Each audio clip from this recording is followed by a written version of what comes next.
Hello friends, हमारा topic है आज का memorandum of association and article of association. ये दोनों बहुत ही इंपॉर्टेंट टॉपिक है। इसको मेमोरेंडम ऑफ एसोसिएशन को शॉर्ट में हम लोग MOA and article of association को शॉर्ट में हम लोग AOA कहते हैं। ये दोनों एक तरह के डॉक्यूमेंट होते हैं, प्रलेख होते हैं। जब कोई कंपनी का रजिस्ट्रेशन होता है, जब कभी किसी कंपनी का रजिस्ट्रेशन होता है, तो उस रजिस्ट्रेशन के टाइम कंपनी को कुछ डॉक्यूमेंट्स तैयार करने होते हैं, कुछ डॉक्यूमेंट्स बनाने होते हैं। उनमें से सबसे इंपॉर्टेंट डॉक्यूमेंट होता है मेमोरेंडम ऑफ एसोसिएशन, और उसके बाद सप्लीमेंट्री के रूप में होता है आर्टिकल्स ऑफ एसोसिएशन। यानी अगर अपने तरीके से समझा जाए तो MOA और AOA कंपनी के रजिस्ट्रेशन के टाइम बनाए गए एक प्रलेख होते हैं, एक डॉक्यूमेंट होते हैं। आज हम लोग इन्हीं डॉक्यूमेंट्स के बारे में चर्चा करेंगे कि किस तरह से इन डॉक्यूमेंट्स को तैयार किया जाता है और इनके कंटेंट क्या होते हैं, एक्चुअल में MOA और AOA होते क्या है, इनके मीनिंग को समझने का प्रयास करेंगे। तो सबसे पहले मैं बात करूंगा मेमोरेंडम ऑफ एसोसिएशन का, जो कि कंपनी का सबसे इंपॉर्टेंट डॉक्यूमेंट माना जाता है, सबसे महत्वपूर्ण माना जाता है इसे। आइए समझते हैं हम लोग। MOA मेमोरेंडम ऑफ एसोसिएशन, इसे हिंदी में हम लोग पार्षद सीमा नियम कहते हैं। यह कंपनी का सबसे इंपॉर्टेंट डॉक्यूमेंट होता है, यह कंपनी का सबसे महत्वपूर्ण प्रलेख माना जाता है। इसे कंपनी का चार्टर कहा जाता है। आप लोग नोट कर सकते हैं, इंपॉर्टेंट पॉइंट्स जो भी आपको लगे आप कॉपी पे नोट डाउन कर सकते हैं। इन्हें कंपनी का इंपॉर्टेंट डॉक्यूमेंट माना जाता है। इसे कंपनी का एक तरह से बोला जाए तो ये कंपनी का कॉन्स्टिट्यूशन है, संविधान है। इसे कंपनी का चार्टर बोला जाता है, क्योंकि ये जो डॉक्यूमेंट है ये सबसे इंपॉर्टेंट होता है। इसके बिना, इसको बनाए बिना कंपनी का रजिस्ट्रेशन संभव ही नहीं है, पॉसिबल ही नहीं है, क्योंकि ये कहीं ना कहीं कंपनी को एक लिमिट में बांधने का काम करती है। लिमिट में बांधने का काम करती है। किस तरह से, आइए समझते हैं। सबसे पहले मैं आपको बता दूं कि इसमें कंपनी के इसको कंपनी का चार्टर बोला जाता है या इसको कंपनी का संविधान बोला जाता है, क्योंकि इसमें कंपनी के कुछ क्लाउजेस को हम लोग शो करते हैं। जब इन डॉक्यूमेंट्स को तैयार किया जाता है तो इसमें कुछ क्लाउजेस को शो किया जाता है। इसमें कौन कौन से क्लाउजेस लिखे होते हैं, आइए देखते हैं। सबसे पहले इसमें लिखा जाता है नेम क्लाउज, क्लाउजेस,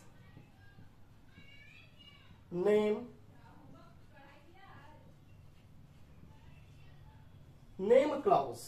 उसके बाद होता है registered clause,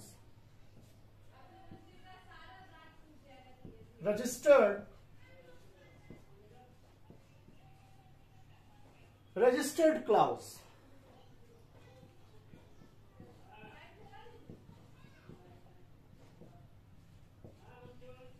object clause, registered clause, object clause, liability clause.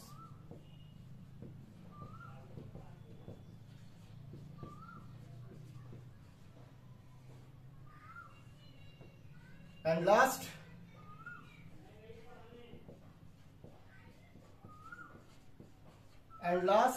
Capital clause. तो आप ध्यान रखेंगे सबसे पहली बात कि मेमोरेंडम ऑफ एसोसिएशन जो है ये कंपनी का चार्टर होता है। इसे कंपनी के कॉन्स्टिट्यूशन के तौर पर देखते हैं, संविधान के तौर पर देखते हैं। ये कंपनी को एक लिमिट में बांधने का काम करता है। और जब भी हम कभी कंपनी का रजिस्ट्रेशन कराएंगे तो हमें मेमोरेंडम ऑफ एसोसिएशन डॉक्यूमेंट तैयार करना ही पड़ेगा। ये बहुत ही इंपॉर्टेंट डॉक्यूमेंट है, बहुत ही इंपॉर्टेंट डॉक्यूमेंट बोला जाता है इसको। इसके बिना कंपनी का रजिस्ट्रेशन पॉसिबल ही नहीं है। इसलिए इसमें हम लोग जो इंपॉर्टेंट क्लाउजेस को दिखाते हैं उनको हम लोग अलग अलग करके समझेंगे, अलग अलग पॉइंट वाइज इसको समझने का हम लोग कोशिश करेंगे कि क्या होते हैं ये क्लाउजेस और इनमें किन बातों को लिखा जाता है। सबसे पहली बात मैं करूंगा नेम क्लाउजेस का। नेम क्लाउज का मतलब होता है कि इस डॉक्यूमेंट में सबसे पहले कंपनी के नाम को लिखा जाता है, नाम के बारे में चर्चा किया जाता है, नाम के बारे में एक्सप्लेन किया जाता है कि कंपनी का नाम क्या होगा। कंपनी के नाम को जब कभी भी कंपनी का रजिस्ट्रेशन होता है तो रजिस्ट्रार के ऑफिस में हमें इन डॉक्यूमेंट्स को, memorandum of association and articles of association को बनाकर जमा करना होता है, फिल करना पड़ता है, फाइल करना पड़ता है वहां पे। तो सबसे पहले इसमें नेम क्लाउज को लिखते हैं कि कंपनी जो हम बनाने वाले हैं, जिस कंपनी का हम रजिस्ट्रेशन प्रोसेस स्टार्ट कर चुके हैं, उसका नाम क्या होगा। और सबसे बड़ा चीज, मान लो सपोज मैंने कंपनी का नाम रखा एक्स लिमिटेड, तो मैंने जब कंपनी का नाम एक्स लिमिटेड रखा तो ये नाम किसी दूसरे कंपनी से मिलता जुलता ना होना चाहिए। अगर ये नाम किसी दूसरे कंपनी से मिलता जुलता होगा तो इस नाम को चेंज करना होगा, तब कंपनी का रजिस्ट्रेशन नहीं हो पाएगा।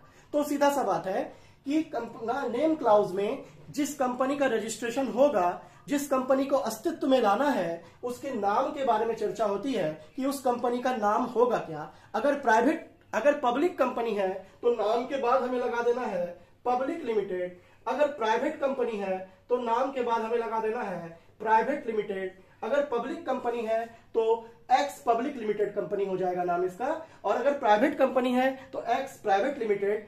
और आजकल तो 1 person company OPC, 1 person company भी होती है, इसलिए ओपीसी भी, अगर हम 1 पर्सन कंपनी बनाते हैं तो वहां पर ओपीसी लगाना पड़ता है।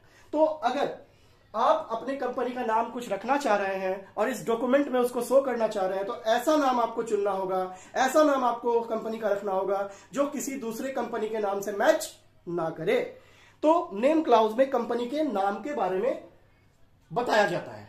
उसके बाद आता है रजिस्टर्ड क्लाउज। रजिस्टर्ड क्लाउज का क्या मतलब होता है? रजिस्टर्ड क्लाउज के मतलब को हम लोग समझेंगे। रजिस्टर्ड ऑफिस क्लाउज भी इसको बोलते हैं। रजिस्टर्ड ऑफिस क्लाउज, इसको क्या बोलते हैं? Registered office clause. ठीक है। इस क्लाउज में हम लोग क्या करते हैं? इस क्लाउज में कंपनी के रजिस्टर्ड ऑफिस के बारे में चर्चा होती है। रजिस्टर्ड ऑफिस के बारे में बताया जाता है कि कंपनी का रजिस्टर्ड ऑफिस जो होगा, जिसको हम लोग हेड ऑफिस बोलते हैं, जिसको हम लोग रजिस्ट्रेशन के टाइम शो करेंगे, उसको हम लोग हेड ऑफिस एक तरह से बोलेंगे। तो इस रजिस्टर्ड ऑफिस क्लाउज में हमें बताना पड़ता है कि कंपनी का रजिस्ट्रेशन जो होगा, कंपनी का रजिस्टर्ड ऑफिस कहां होगा, रजिस्ट्रार कार्यालय किस राज्य में होगा, इस बात को बताना पड़ता है रजिस्टर्ड क्लाउज में। इसके हेड ऑफिस के बारे में बताना पड़ता है कि कंपनी का ऑफिस कहां होगा, उसका प्लेस क्या होगा, कहां सिचुएटेड होगा। ठीक है। उसके बाद आता है ऑब्जेक्ट क्लाउज। ऑब्जेक्ट क्लाउज में कंपनी के उद्देश्यों के बारे में बताया जाता है। और आप तो जानते ही हैं, किसी भी बिजनेस को करने के लिए उसका उद्देश्य क्या होना चाहिए, ऑब्जेक्ट क्या होना चाहिए? लीगल ऑब्जेक्टिव्स होने चाहिए, वैधानिक उद्देश्य होने चाहिए, इनलीगल नहीं। अगर किसी कंपनी का इनलीगल ऑब्जेक्टिव्स है तो उसका रजिस्ट्रेशन पॉसिबल ही नहीं है, क्योंकि गवर्नमेंट के पास हम लोग एक तरह से इन डॉक्यूमेंट्स को जमा करते हैं और उसमें जो भी इंफॉर्मेशन हम देते हैं वो सही देने का प्रयास करना चाहिए और सही ही देना चाहिए एक तरह से। तो ऑब्जेक्ट क्लाउज में हम लोग कंपनी के लीगल ऑब्जेक्टिव्स के बारे में बताते हैं कि कंपनी किस तरह का व्यवसाय करेगी, कंपनी का व्यापार क्या होगा, कौन कौन सा व्यापार करेगी, किस किस तरह का ट्रांजैक्शन करेगी, उसका नेचर क्या होगा। इन सभी बातों को हम लोग ऑब्जेक्ट क्लाउज में दिखाते हैं। उसके बाद आता है लायबिलिटीज क्लाउज। लायबिलिटी क्लाउज एक तरह से, लायबिलिटी क्लाउज कंपनी के सदस्यों के दायित्व के बारे में बताता है। जो शेयर होल्डर्स होते हैं, अगर लिमिटेड लायबिलिटी कंपनी है तो अगर किसी सदस्य ने 10 रुपया का शेयर इन्वेस्ट किया है कंपनी में, तो उसका लायबिलिटी 10 रुपीज तक ही लिमिटेड होगा। तो इसमें कंपनी के मेंबर्स के, शेयर होल्डर्स के लायबिलिटीज के बारे में बताया जाता है। लायबिलिटीज के बारे में चर्चा की जाती है कि मेंबर्स के या शेयर होल्डर्स के लायबिलिटीज क्या होंगे, लिमिटेड होंगे तो कितने होंगे।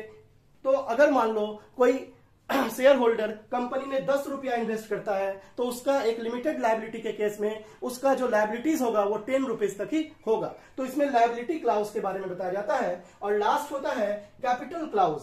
कैपिटल क्लाउज में कंपनी के कैपिटल को शो करते हैं, ऑथोराइज्ड कैपिटल को शो करते हैं। एक तरह से बोला जाए तो रजिस्टर्ड कैपिटल को शो करते हैं कि रजिस्टर्ड कैपिटल को इसमें हम लोग शो करते हैं। रजिस्टर्ड कैपिटल को हम लोग ऑथोराइज्ड कैपिटल भी बोलते हैं, ऑथोराइज्ड कैपिटल भी बोलते हैं। तो इसमें हम लोग कैपिटल क्लाउज में हम लोग कंपनी के कैपिटल को शो करते हैं कि कंपनी अपने बिजनेस का रजिस्ट्रेशन कितने अमाउंट के कैपिटल से करवा रही है। सपोज मान लो हम बोलते हैं कि कंपनी रजिस्ट्रेशन करा रही है 50 लाख रुपया के कैपिटल से, तो कंपनी का रजिस्टर्ड कैपिटल, कंपनी का ऑथोराइज्ड कैपिटल 50 लाख रुपीस होगा। ठीक है, अब इसमें कुछ चेंजेस कंपनी आवश्यकता अनुसार बहुत जल्द तो नहीं कर सकती है, किसी केस में चेंजेस हो सकते हैं, उसके लिए स्पेशल रिजोल्यूशन वगैरह पास करना पड़ सकता है कंपनी को। लेकिन जनरली मेमोरेंडम ऑफ एसोसिएशन को चेंज करना बहुत ही कठिन काम है, इसको चेंज नहीं किया जा सकता है। बहुत स्पेसिफिक केस में अगर हो सके तो ये चेंज होगा, लेकिन एक तरह से आप समझ जाइए कि इसमें जिन भी बातों को हम लिखेंगे बहुत सोच समझ कर लिखेंगे, क्योंकि उसको समय समय पर चेंज नहीं किया जा सकता है। ठीक है, तो जिन भी बातों को लिखेंगे वो बहुत ही सोच समझ कर हम लोग लिखेंगे, और जितना भी बात लिखेंगे सब फेयर होना चाहिए, ट्रू होना चाहिए, कोई भी भ्रम उत्पन्न करने वाला बात नहीं होना चाहिए जिससे कि बाद में परेशानी हो। तो ये एक तरह से कंपनी का चार्टर होता है। ये कंपनी को कहीं ना कहीं एक लिमिट में बांधने का काम करता है कि कंपनी का कैपिटल क्या होगा, कंपनी का ऑब्जेक्ट क्या होगा, ठीक है, कंपनी का लायबिलिटीज क्या होगा, कंपनी के नेम क्या होंगे, कंपनी का रजिस्टर्ड ऑफिस कहां होगा, इन सभी बातों को एक लिमिट में ये बांधने का काम करता है। जिस तरह से कॉन्स्टिट्यूशन हमें लिमिट में बांधता है, जिस तरह से देश में जो संविधान होता है, अगर हम लोग देश में रहते हैं तो संविधान में जो नियम कानून है उसको फॉलो करते हैं, उसी तरह से एक कंपनी को इन सभी बातों को फॉलो करना पड़ता है, इन सभी नियमों को, रूल्स को फॉलो करना होता है। ठीक है, अगर ये रूल्स फॉलो नहीं करेगी कंपनी तो हो सकता है कि गवर्नमेंट या रजिस्ट्रार कंपनी को क्या कर दे, कंपनी के बिजनेस को बंद करवा सकता है। ठीक है, तो इसे हम लोग एक तरह से बोला जाए कि ये कंपनी का चार्टर है, ये कंपनी का कॉन्स्टिट्यूशन है, ये कंपनी का बहुत ही इंपॉर्टेंट, सबसे इंपॉर्टेंट डॉक्यूमेंट है। ये हमेशा आप याद रखेंगे, ये सबसे इंपॉर्टेंट डॉक्यूमेंट होता है। तो ये कहीं ना कहीं कंपनी को लिमिट में बांधने का काम करता है। तो इस डॉक्यूमेंट के बारे में आप लोग समझ गए होंगे। अब हम लोग देखते हैं article of association. Article of association, article of association क्या होता है, आइए उसको देखते हैं हम लोग।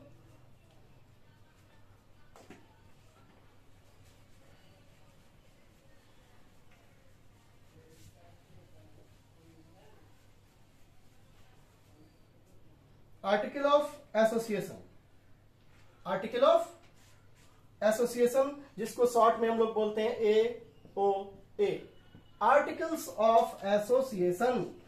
आर्टिकल ऑफ एसोसिएशन ये कंपनी के इंटरनल, देखिए मेमोरेंडम ऑफ एसोसिएशन जो था वो कंपनी के लिमिट को बताता था, और कहीं ना कहीं आर्टिकल ऑफ एसोसिएशन जो है ये कंपनी के इंटरनल रूल्स एंड रेगुलेशंस को के बारे में बताता है। इंटरनल यानी कंपनी के जितने भी आंतरिक नियम एवं कानून हैं, आंतरिक प्रबंध हैं, उनके नियमों के बारे में बताता है। मेमोरेंडम ऑफ एसोसिएशन किसके बारे में बताया, कंपनी का कैपिटल क्या होगा, कंपनी का लायबिलिटीज क्या होगा, कंपनी का ऑब्जेक्टिव्स क्या होगा। ठीक है, लेकिन ये जो AOA है, आर्टिकल ऑफ एसोसिएशन, जिसको हिंदी में हम लोग पार्षद अंतर नियम बोलते हैं, ये कहीं ना कहीं कंपनी का आंतरिक कानून है, ये अंदर की बातों को बताता है।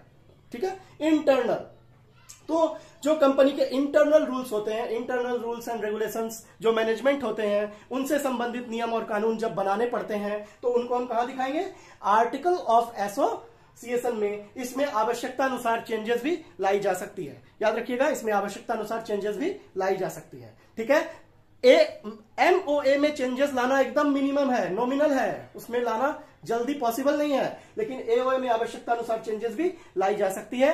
तो ये कंपनी के आंतरिक नियम एवं कानून को बताता है, कंपनी के इंटरनल मैनेजमेंट, कंपनी के इंटरनल रूल्स एंड रेगुलेशंस को बताने का काम करता है ये AOA, जिसको हम लोग हिंदी में बोलते हैं पार्षद अंतर नियम।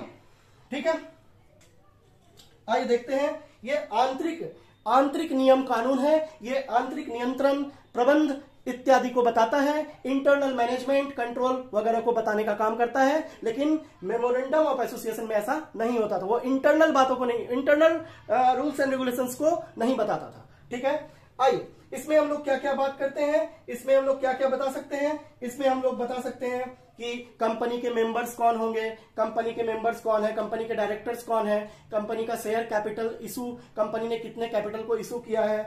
ठीक है, कंपनी के शेयर ट्रांसफर का क्या मेथड है ना, इन सभी बातों को हम लोग इसमें लिखेंगे। ठीक है।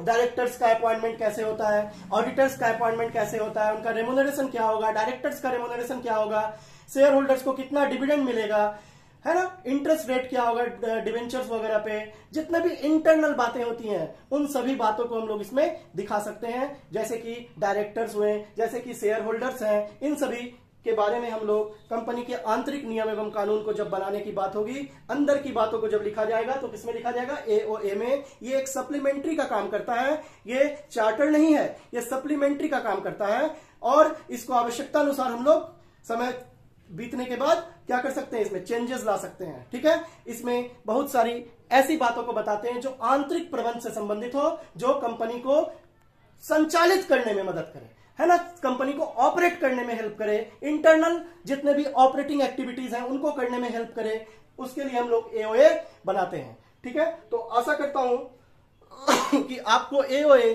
और एमओए समझ में आ गया होगा। इस दोनों में बहुत डिफरेंसेस भी होते हैं, कभी कभी एग्जाम में क्वेश्चन पूछ दिए जाते हैं कि एमओए और एओए में क्या डिफरेंसेस है, तो आप डिफरेंसेस को भी लिख सकते हैं।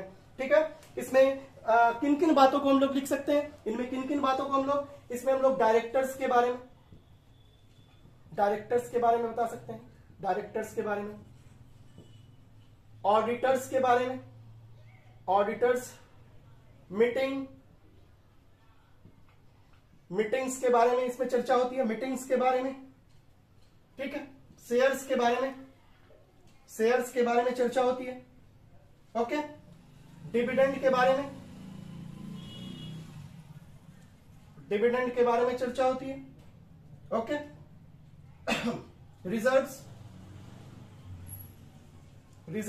रिजर्व के बारे में, अकाउंटिंग के मेथड के बारे में, अकाउंटिंग मेथड्स के बारे में, तो ETC बहुत सारी बातों को हम लोग लिख सकते हैं इस तरह से। तो आप देख सकते हैं कि जितने भी इंटरनल बात है, डायरेक्टर्स कौन होंगे, डायरेक्टर्स का अपॉइंटमेंट का तरीका क्या होगा, उनका रेम्यूनरेशन क्या होगा, ऑडिटर्स के रेम्यूनरेशन क्या होंगे, ऑडिटर्स किस मेथड से ऑडिट करेंगे, अकाउंटिंग प्रिंसिपल के बारे में, मीटिंग्स के बारे में इसमें चर्चा की जाएगी, शेयर्स के बारे में, डिविडेंड कितना दिया जाएगा शेयर होल्डर्स को, रिजर्व के बारे में चर्चा की जाएगी, अकाउंटिंग मेथड्स के बारे में बताया जाएगा, और भी बहुत सारी इंटरनल जितनी बातें होंगी मैनेजमेंट से रिलेटेड, उन सभी चीजों को हम लोग एओए में दिखाते हैं। तो आप बेसिक डिफरेंस अगर बात किया जाए कि एमओए और एओए में बेसिक डिफरेंस क्या है, तो एमओए में जो है, एमओए कंपनी का चार्टर होता है, कॉन्स्टिट्यूशन होता है, वो कंपनी को एक लिमिट में बांधने का काम करता है, वो अधिकार क्षेत्र एक लिमिट में बांधने का काम करता है। और एओए जो है, इसमें कंपनी के internal rules and regulations, management, उसके कंट्रोल्स वगैरह के बारे में चर्चा किया जाता है। तो इन दोनों डॉक्यूमेंट्स को बनाना बहुत कंपलसरी होता है, कंपनी को बनाना ही पड़ता है, और ये कब बनता है, रजिस्ट्रेशन के टाइम। ठीक है, तो ये दोनों डॉक्यूमेंट कंपनी के लिए इंपॉर्टेंट। अब हम लोग आगे के नेक्स्ट वीडियो में हम लोग आगे के टॉपिक्स को देखेंगे जो और इंपॉर्टेंट मुझे लगेगा। मैं धीरे धीरे करके छोटा छोटा पार्ट बनाता रहूंगा जिससे कि आप लोग को हेल्प मिलता रहे। तो आशा करते हैं कि ये आपको समझ में आया होगा। एमओए और एओए दोनों को स्टडी करें और दोनों का डिफरेंस करें। ओके, तो आज के लिए इतना काफी है। Thank you.